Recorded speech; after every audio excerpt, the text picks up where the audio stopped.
So I'm a psychologist here at Dr. Ola Wellness Hub.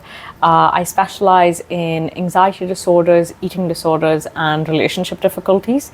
And I also run the internship program here. So a few hats. Okay, that's amazing. So, one of the questions I always look back, and what I'm always curious about is what inspires people to do what they do. So if you have to think about your internship program, Of course. what is the motivation behind it? It's a great question. I think for me, I've always been somebody who enjoyed learning.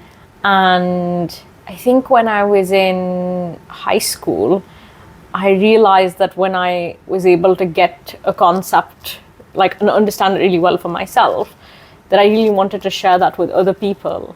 So I guess that's where maybe that love for learning and then teaching that comes from. But specifically with the internship program, as somebody that, did a part of my training here in Dubai, I always think about what it would be like to have, I think, more specialized training. I think we're still, taking our time and understanding what it means to have good programs here and develop trainings here. So I really wanted to be a part of that journey. But what keeps me going, I would say, is the fact that, when you work with one client, there's certainly a lot of impact that you can create. But when you train people to work with multiple clients, the impact is multifold. And I really sit with that when we do our sessions and in the program. So yeah, it's very fulfilling for me. Okay, that is so inspiring, because what a lot of us end up doing in life is what we think we have to do or what we're told that we should be doing. And when you are motivated to bring about an impact, and that too in a very inspiring way, because you're realizing it's not just about learning and sharing, which is one of the best ways to learn and teach, right? You get to learn it twice. But at the same time, it's also about ensuring that this knowledge brings other people to a place where they are able to share and they're able to impact others. So I think that it's kind of this chain reaction, and it's such an expansive way. And that's what I really love. What are one of the challenges you have, when, as much as we may love to train and teach, right? Because we've learned from our life's experiences, and we find it so important to share it with others so that they don't have to go through the same challenges we went through. Of course. But what do you feel are perhaps some of the biggest challenges you have when it comes to teaching and students or people having to learn from what you have to share? I think given the nature of the concepts that we cover, a big challenge would be, I guess, just feeling triggered by some of those concepts and understanding those concepts in relation to self. So, we believe in therapy that you can only take your clients as far as you've gone. And we want to take our interns far, and we want them to be able to take their clients far. But in order to do that, you have to sit with the discomfort, and that's not easy, right? But I don't think growth is easy for the most part, anyways. So yeah, I think that's hard. Preparing our interns for just what might come up for them on a personal level, on a professional level. But really sitting with that and making meaning of it. What you said was so beautiful, because it is what I believe as well, where I think sitting with the triggers is so important, because the first thing you want to do is push it away, deny it, not want to feel it, not want to even accept that it's a possible truth. And learning can only happen when what you already know is challenged. People don't understand that, because when you're sitting in a class and you're getting the same information, you're not really learning, right? Learning happens, growth happens when what you thought you knew is challenged, and then you go a level deeper. Absolutely. So as much as we want to go further, we're actually going deeper. And the deeper we go, the deeper we can go with our clients as well. 100%. So what I love is your principles, and perhaps the principles behind therapy are so universal, because whether we're doing spiritual, energetic therapy, and whether it is a psychological aspect to it, it's all the same.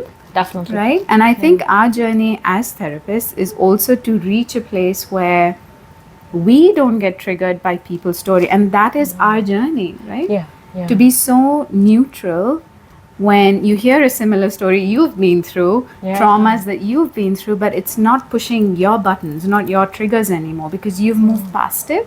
So you can actually see the person, and you can see the possibility of them moving past through the trauma as well. Yeah. Right? Yeah. So I think as therapists, one of the biggest things we end up doing through our own process of healing and therapy is we end up holding space for them to come to this realization or go deeper with themselves. Yeah. Right? So, for me personally, when I have to look back at my journey and anything I've done all kinds of things. I've done like engineering, I've done my master MBA in engineering technology, and then I moved deep into spiritual work. Then I went into a corporate job and I did live events for 10 years. And then lived a few lives already. I did. And I took like almost 7 years of a sabbatical where I thought I cannot work in a corporate world. So I took those 7 years, and it was just to heal myself. And I did that for 7 years. And then I joined a corporate again, only to realize, well, I've reached a place where I can't be answerable to anybody else but myself. And that anything I do has to be aligned to what makes me feel like I'm growing and evolving. Right? So I've kind of experienced a lot of it in my own journey. But today when I come back and I ask myself, okay, why am I doing this? Like, what has brought me back to this place? And I just look at, well, in the end, it's the younger version of me. So I end up being, you are reparenting yourself, right? And we will get to that right after of this. Course. You end up reparenting yourself, and anything you needed as a child from your parents, you end up doing that. And when you were in school, you needed someone to hear you, listen to you, talk to you, want to understand you, and you end up doing that for yourself. And then you become a young adult, and you're like, what is this world I'm in, and what am I going to do here? Where do I fit in? And you end up just filling all of those aspects, right, as a young adult. So if you have to look back at your younger self, right, what do you think is the one gift you're giving her? Oh, that's a deep one, isn't it?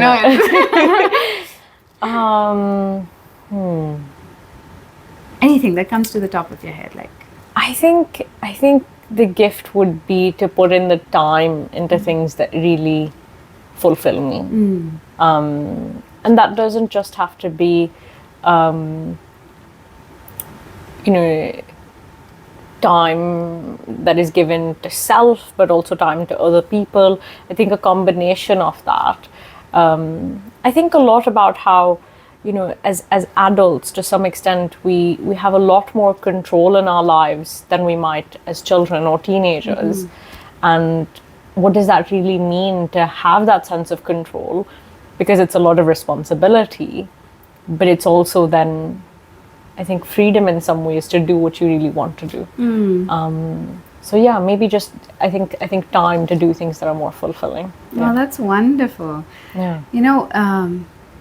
I was contemplating on freedom, and as much as we keep wanting it at every stage of our life, right? We want to be free to express, we want to be free to play, we want to decide when is it time to study, when is it time to play, when is it time to sleep, and we keep fighting any structure that's been in our life, right? Whether it's our parents, society, schools, universities, and we keep trying to find our way to freedom. And a lot of the times we give in to the structure as well. But to be able to reach a place where we know we can find this inherent nature within us, and there's no price to pay for this freedom.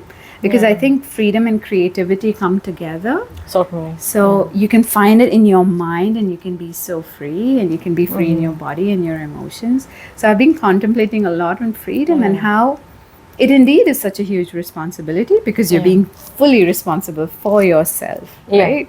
Like now you are solely responsible for yourself. You cannot be blaming anybody or anything outside of you. So even that sense of control we may want on things outside of us, it's just showing you places where you aren't free yet. So I really feel that when you sit with somebody, whether it's a therapist or a really good friend who ends up being a great therapist, right? Yeah. When you sit with someone like that who can hold space for you to kind of expand your mind, to know there is more to your life than you can imagine, Yeah. right? And there is more to the limitations you've set on yourself. Like you can really go beyond it. Yeah. And it's safe to do that. I feel like if we can offer that to people in bits, you know, it may not be the whole thing together, but in bits, I feel like that's such a great gift to share with people. Yeah, Right? absolutely. I think, you know, you've said that so beautifully, right? It's challenging people in an empathic way. In a very loving way. Like, I love you so much, but you need to be challenged, you know? And you're not doing it. You're just asking the right questions so they go deeper within themselves, and then everything they thought they knew is not true anymore. You know, so lovingly challenging. And we've done that with ourselves, and people have done that for us as well as we've grown. So we come to this place, and I feel like that is what reparenting is.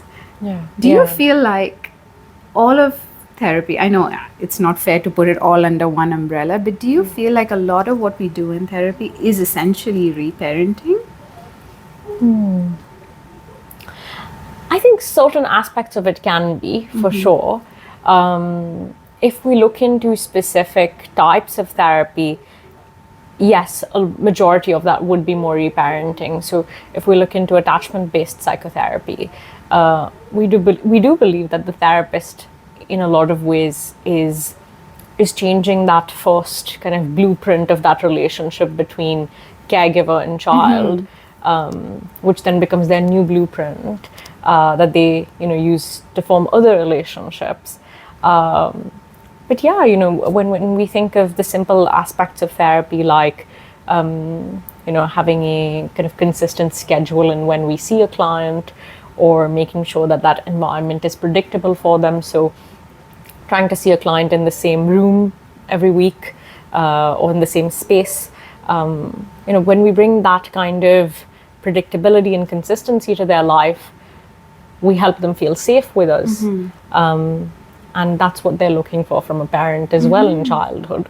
So certainly we are reparenting, and we also model things for our clients, right? So what does a healthy relationship look like? What do boundaries look like? And those are things you would expect to probably learn from a caregiver. Oh, wow.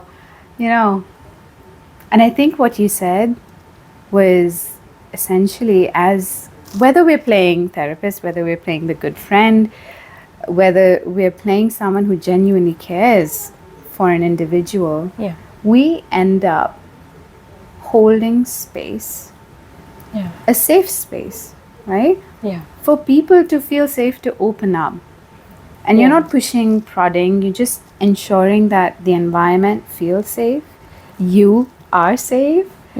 And it's amazing because it's this childlike nature that comes out when you're sitting with individuals, because whether it is difficult things for them that they need to process, or fun things for them, it comes out in a safe environment, you know. And as adults, so many of us are seeking safety for that reason, because somewhere or the other there's been this feeling that safety kind of was compromised, whether it was the family dynamics, whether it was the schools, the institutions, the environment in which you were brought up, the land in which you were brought up, like so many things, right?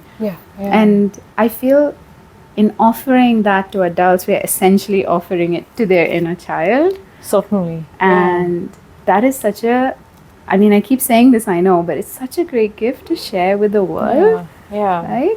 So, okay, we're going to come to a close, but if there was one thing in this moment you wanted to share, whether it was something you've just learned, something you feel that will transform people, what would you say?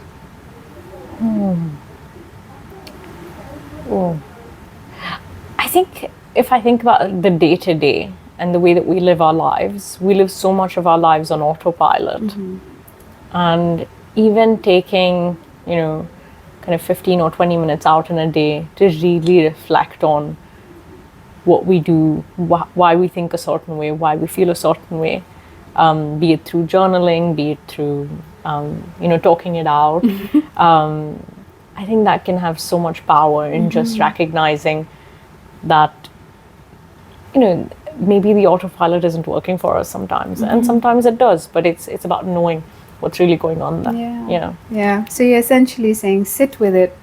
Yeah. Sit with yourself and sit with who you are, right, in this moment. And it's not about trying to be anybody else. It's about just being authentically yourself. The messy parts of you, the happy parts of you, the peaceful parts of you, and just sit with it. Because you know what? In the end, we only have ourselves. Yeah. And as daunting as that can be sometimes, we have to realize that we have to take ourselves through this journey. Yeah. And it's great to have people like you. And you. And so many people out there are dedicating their lives to just helping people realize this. Yeah. I think is the most wonderful feeling. So thank you, Manal, for just being here on Earth, for existing. Thank you so much. It's my pleasure. It's been a lovely conversation. Yeah. Thank you. Thank you so much. All right. Thank you, everyone. Take care. Bye. Bye.